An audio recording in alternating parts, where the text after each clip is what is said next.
दोस्तों, श्रवण और शंकर नाम के दो दोस्त हैं। शंकर बहुत मेहनत करने वाला दोस्त, अपने पुरुषार्थ, अपने मेहनत में आस्था रखने वाला दोस्त, भरोसा रखने वाला दोस्त। इसका ठीक उल्टा श्रवण प्रार्थना में विश्वास करने वाला, भगवान में विश्वास करने वाला, ईश्वर में विश्वास करने वाला दोनों का दोस्ती होता है।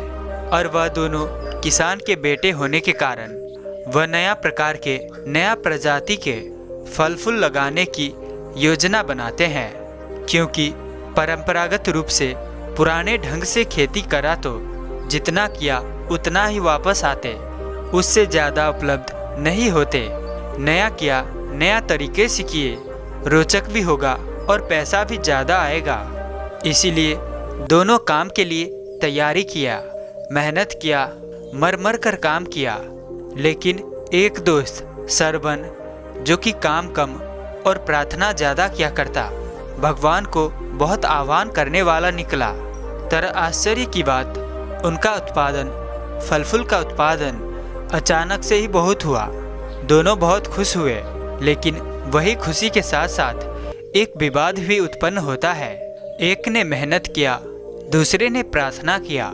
मेहनत करने वाला शंकर क्या कहता है कि तुम्हारा तो क्या ही है, तुम तो सिर्फ हाथ जोड़कर बैठे रहते हो। तुम्हारा प्रार्थना से अधिक मेरा मेहनत के कारण इतना ज़्यादा फल हुआ है, इसीलिए मुझे तुम्हारा भाग से ज़्यादा मेरे भाग में पड़ना चाहिए। और प्रार्थना वाला का कहना था कि अरे भाई, अगर मेहनत ही करके होता, भगवान का हाथ ना होता तो इतना उत्पादन ही नहीं होता। दूसरा कोई नहीं कर सकता। दूसरे लोग यही खेती करके इतना ज़्यादा उत्पादन किया हुआ नहीं दिख रहा है। इसीलिए ये सिर्फ मेहनत तो है ही नहीं। मानता हूँ, मैं तुम्हारा मेहनत को भी मानता हूँ, लेकिन ये मात्र मेहनत की बात नहीं है। मेहनत से बड़ा भगवान का सहयोग है। मैं भगवान को आह्वान करता रहा, भगवान को बुलाता रहा, इसीलिए इतना बड़ा उपलब्धि हुआ। इसीलिए ये मेहनत मात्र ना होने के कारण इसमें मुझे अधिक भाग मिलना चाहिए। अब दोनों के बीच में झगड़ा, उत्पादन तो बहुत अधिक ही हुआ है। अब अंततः निष्कर्ष ना निकाल पाने के कारण दोनों वही नगर के प्रधान पंच के यहाँ पहुँचे, अर्थात गांव के मुखिया के यहाँ पहुँचे। मुखिया के यहाँ पहुँचकर अपनी अपनी बात रखता है। मुखिया सारी बातें सुनने के बाद उन लोगों को एक काम दिया, गृह कार्य। गृह कार्य क्या था कि झोला भरकर चावल भी और धान भी एक ही झोला में मिलाकर दोनों को एक एक झोला दे दिया। ये किसके मेहनत से ये परिणाम आया है? भगवान को भरोसा करने वाला की मेहनत के प्रतिफल है, या फिर ये प्रतिफल अपना बलबूता पर, अपना खून पसीना के ऊपर भरोसा रखने वाला व्यक्ति के परिश्रम के परिणाम है? ये पता करने के लिए तुम दोनों को एक एक झोला साफ चावल और धान मिक्स किया, एक एक झोला दोनों को दिया है। मेहनत करने वाला इसको छानकर अलग करना होगा, और प्रार्थना करने वाला प्रार्थना करके इसको अलग करना होगा। दोनों ने वैसा ही किया। मेहनत करने वाला तो रात भर में वो धान के झोला में से चावल और धान अलग कर दिया। दूसरा वो तो प्रार्थना रात भर करके बैठा, हे भगवान, ये चावल और धान के बिया अलग हो जाए कहकर प्रार्थना किया, लेकिन वो प्रार्थना काम नहीं करा। फिर अगली सुबह मुखिया ने कहा, क्या हुआ तुम्हारा गृह कार्य, दिखाओ मुझे। मेहनत करने वाला वो काम को अच्छे से कर चुका था जो मुखिया ने अलग करने दिए थे, लेकिन जो भगवान के भरोसे बैठा था उसका एक भी चावल में से धान अलग नहीं हुआ। उसने कुछ नहीं कर पाया। उसके बाद मुखिया ने बोला, देखो भाई, मेहनत ये सबसे बड़ी बात है।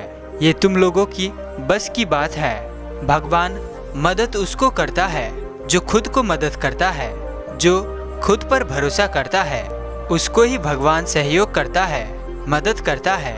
इसीलिए यहाँ खुद पर भरोसा करने वाला और उसी अनुसार के कर्म करने का परिणाम, उसका समस्या घटता है, समाप्त होता है समस्या। इसका मतलब प्रार्थना के मूल्य नहीं है, ये भी नहीं है, क्योंकि बहुत मेहनत करने वाले इंसान को भी समस्या है। अभी संसार भर का नंबर 1 समस्या है बर्नआउट। बर्नआउट का मतलब है कि काम करते करते इतना थकित हो जाना, फिर शरीर भी साथ ना देने और मन भी साथ ना देने, इसके बाद मेंटल प्रॉब्लम जैसी समस्या दिखाई देने लगता है। डिप्रेशन जैसा, एंजाइटी जैसा ये समस्या वर्ल्ड वाइड 4 लोगों में से 2 लोगों में दिखाई देता है। बर्नआउट के ही परिणाम स्वरूप डिप्रेशन, एंजाइटी, सुसाइड बढ़ रहा है और ये प्रसंग भारत में भी चल रहा है। इसीलिए काम के साथ में एक चीज को मिलाना जरूरी है, वो है प्रार्थना। उस कथा के प्रसंग में प्रार्थना भी करते और काम भी करते रहे तो काम भी बनता जाता है और बर्नआउट से, अत्यधिक तनाव के कारण से जो मेंटल प्रॉब्लम दिख रहा है उसको ब्रेक लगाने का काम प्रार्थना करता है। ये बात मुखिया ने कही उन लोगों को। इसके बाद वो दोनों दोस्त मिलकर दूसरा खेती करना शुरू कर दिया। अगले साल के तैयारी करना शुरू कर दिया और अगले साल दोनों बात को समझा। प्रार्थना करने वाला साथी थोड़ा ज़्यादा मेहनत करने लगा, यानी कि श्रवण, और मात्र मेहनत ही करने वाले को ये स्पष्ट था, मैं ही मेहनत किया, मेरे ही मेहनत के कारण ये हुआ है, ये प्रमाणित हुआ।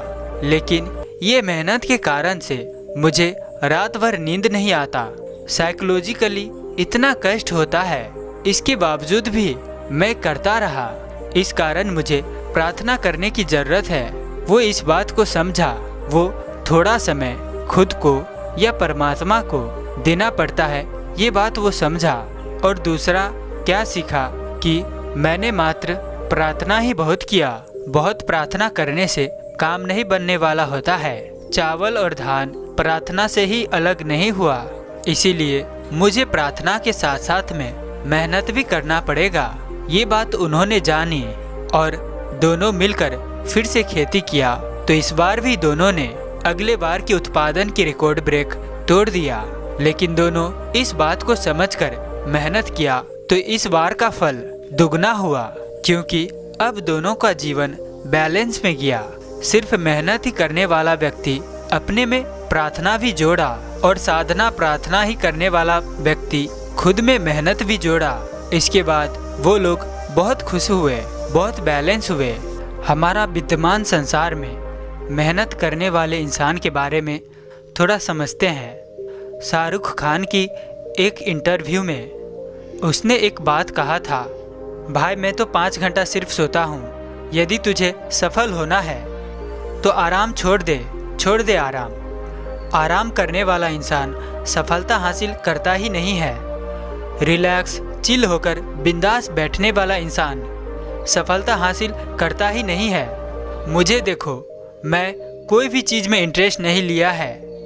मेरा इंटरेस्ट कैमरा के आगे आना, एक्टिंग करना है।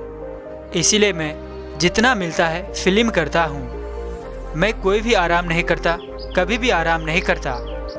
और हाँ, इसी का परिणाम मैं आज शाहरुख खान बॉलीवुड का बादशाह बना हूँ। इसीलिए यदि तुझे भी सफल होना है तो अपने मन में से आराम के विचार निकाल दो। ये शाहरुख खान की बात है और वास्तव में शाहरुख खान बॉलीवुड के बादशाह भी है, इसमें तो शंका नहीं है।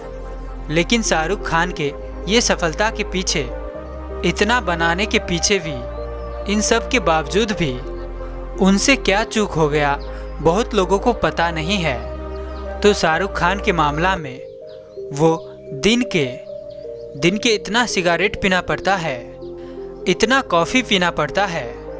ये सिगरेट और कॉफ़ी का प्रभाव दिन दिने दिखाई देने लगे तो भयंकर रोग उसमें आएगा। एक बार उसने बोला था कि मैं तो दिन में 100 सिगरेट पिया ही होता हूँ। उतना वो अंदाज के भर में बोला होगा। इसका मतलब चेन स्मोक, इसका मतलब टाइम में सिगरेट पीना पड़ता, टाइम में कॉफ़ी पीना पड़ता। कि तो उसे सेट में काम करना होता, कि तो उसे सिगरेट पीना होता। ये दोनों ही नशा है। कैफीन भी एक नशा है, कॉफ़ी की एडिक्शन, सिगरेट तो नशा ही है। उसी इंटरव्यू में उनसे एक ने पूछा था कि आपके जीवन के आनंददायी क्षण क्या है। जैसे परिवार है, प्रशंसा है, पैसा अपार है। सबसे ज़्यादा आनंद आपको कहाँ आता है? मुझे कुछ में आनंद नहीं आता है। आनंद आने के लिए मुझे फिल्म सेट में ही जाना पड़ता है। अब शाहरुख खान के संसार मतलब फिल्म सेट के बाहर और कुछ नहीं है। इस उदाहरण से हमें क्या समझना होगा कि सफलता जीवन की उद्देश्य है कि सुख जीवन का उद्देश्य है। अगर सफलता ही जीवन का उद्देश्य है तो शाहरुख खान जैसे ही दिन में 5 घंटा सोए हो जाएगा। लेकिन इसी सफलता के पीछे लोग अंधाधुंध लगे रहने के कारण अभी बर्न आउट, ये सबसे बड़ा मेंटल प्रिकॉशन के कारण है। मानसिक रोग आने से पहले होने वाले लक्षण, सोने जाते वक्त सो ना सकना, शरीर में एनर्जी की कमी जैसा महसूस होना, छटपट जैसा होना, ये सभी बर्न आउट के परिणाम के कारण भयंकर बीमारी आ रहा होता है। ये किसको होता है? जो सफलता के पीछे आंख बंद करके दौड़ रहा होता है। अभी संसार के सबसे सफल इंसान इलोन मस्क है। धन के हिसाब से ही संसार के नंबर 1 वही है और उनके बारे में ये रिपोर्ट आ रहा है कि उनको काम करते करते, एकदम अधिक काम करते करते बर्न आउट से बचने के लिए वो ड्रग्स का माइक्रो डोज प्रयोग कर रहे हैं। क्या आप सोच सकते हैं? अब इसका मतलब ये एक समय के बाद एडिक्शन रूप में बढ़ने से ये कालांतर में बहुत बड़ी समस्या देता है। फिर इससे उनको खुशी नहीं मिल रहा है। उससे बड़ा सफल आदमी अभी धरती में कोई नहीं है। और उनसे एक इंटरव्यू में एक व्यक्ति पूछा कि कैसे हम आप जैसे होए। शाहरुख खान जैसे व्यक्ति या इलोन मस्क जैसे व्यक्ति से समय समय में लोग पूछते हैं कि आप जैसे कैसे बने। इलोन मस्क को भी शाहरुख को भी ऐसे ही पूछते हैं लोग। और शाहरुख को ऐसे ही पूछने के बाद शाहरुख के जवाब थोड़ा फर्क है, लेकिन इलोन मस्क के जवाब बहुत ही इंटरेस्टिंग है। इलोन मस्क का जवाब ये है, वो कहते हैं कि मुझ जैसे मत बनो। मुझे मैं होने में खुशी नहीं है तो तुझे मैं होने में कैसे खुशी मिलेगा। अब उनके पारिवारिक छिन्न भिन्नता देखिए। एक बेटी तो मेरा पिता से नाम ही काट दीजिए कह के अदालत में चली गई। पत्नी से एक के बाद एक डिवोर्स चला। मतलब इंसान हैप्पी नहीं हुआ, अंदर से खुशी नहीं रहा तो वो अपने आसपास के नज़दीक के लोगों को खुश कर ही नहीं सकता। क्योंकि दुखी इंसान का काम ही होता है कि उनके सबसे नज़दीक के इंसान को सबसे ज़्यादा दुखी करना। इसीलिए इस प्रसंग से हमें सुनना पड़ेगा, समझना पड़ेगा। आगे की कहानी से, शुरू की कहानी से हमें प्रेरणा लेना पड़ेगा कि एक चिल ही सिर्फ करने वाला इंसान भगवान के नाम में और दूसरा सिर्फ मेहनत करने वाला, दोनों का समस्या जिंदगी के भीतर भी है, जिंदगी के बाहर भी है। बाहर की जिंदगी और भीतर की जिंदगी को दोनों को बैलेंस करना होता है। बाहर की जिंदगी के लिए मेहनत की कोई सीमा ही नहीं है, मेहनत के बाहर कोई विकल्प ही नहीं है। इसीलिए मैंने बहुत बार कहा है, काम करने का समय 12 घंटा है। टाइम मैनेजमेंट में 8 घंटा काम करके नहीं होने वाला है। 12 घंटा काम करने के बाद ही प्रगति होगा। 12 घंटा काम करके खुद को बैलेंस किया जाए और 8 घंटा सोना ही पड़ता है, क्योंकि परमात्मा ने हमारा शरीर का डिजाइन ही ऐसा बनाया है। 8 घंटा सोना और 16 घंटा जागना, 1 भाग आराम करना और 2 भाग काम करना। और इससे ज़्यादा होशियार होकर काम करना शुरू कर दिया तो प्रगति तो बाहर से होगा, लेकिन ये आपको शारीरिक रूप से, मानसिक रूप से रोग और बीमारियों से भर देता है। काम करना 12 घंटा और सोना 8 घंटा। यदि आप 8 घंटे अच्छे से सोते हैं तो यही आपके लिए ध्यान का काम करता है। नींद का एक गजब का महिमा क्या है कि हम सुबह से शाम तक हजारों इंसान से, हजारों लोग से 1000 प्रकार के इंटरेक्शन करते हैं और कुछ बातें नेगेटिव होती है, कुछ बातें पॉजिटिव होती है। और नींद लगने के बाद 99% नेगेटिव थॉट्स हट जाता है, बाहर निकल जाता है, क्योंकि नींद का काम ही है प्रोसेसिंग करना। आप दिन भर में किया हुआ, भोगा हुआ, सुना हुआ बातों को प्रोसेस करना, आवश्यक चीज़ों को, आवश्यक बातों को समझने के बिंदु तक ले जाना और अनावश्यक बातों को भूलने के बिंदु में ले जाता है। और नींद अगर नहीं आया तो क्या होता है? इसका उल्टा हो जाता है। जो आवश्यक बातें हैं उसको हम भूल जाते हैं और जो अनावश्यक बेकार की चीज़ें हैं वो सभी याद आता रहता है। रात भर यदि नींद नहीं आया तो क्या होगा?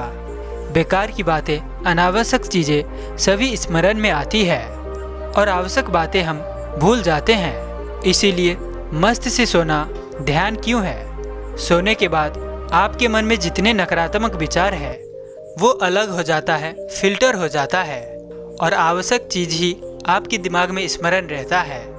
इसीलिए अभी जो संसार की समस्या है बर्नआउट, भारत में भी बहुत लोगों को, बहुत से उद्यमी को मानसिक समस्या, मानसिक पीड़ा, ये दर्द क्यों है? क्योंकि उन्होंने नींद में लगानी नहीं कर पाया, काम में लगानी किया, नींद में लगानी नहीं कर सका। नींद में लगानी नहीं हुआ तो जिंदगानी ध्वस्त हो जाता है।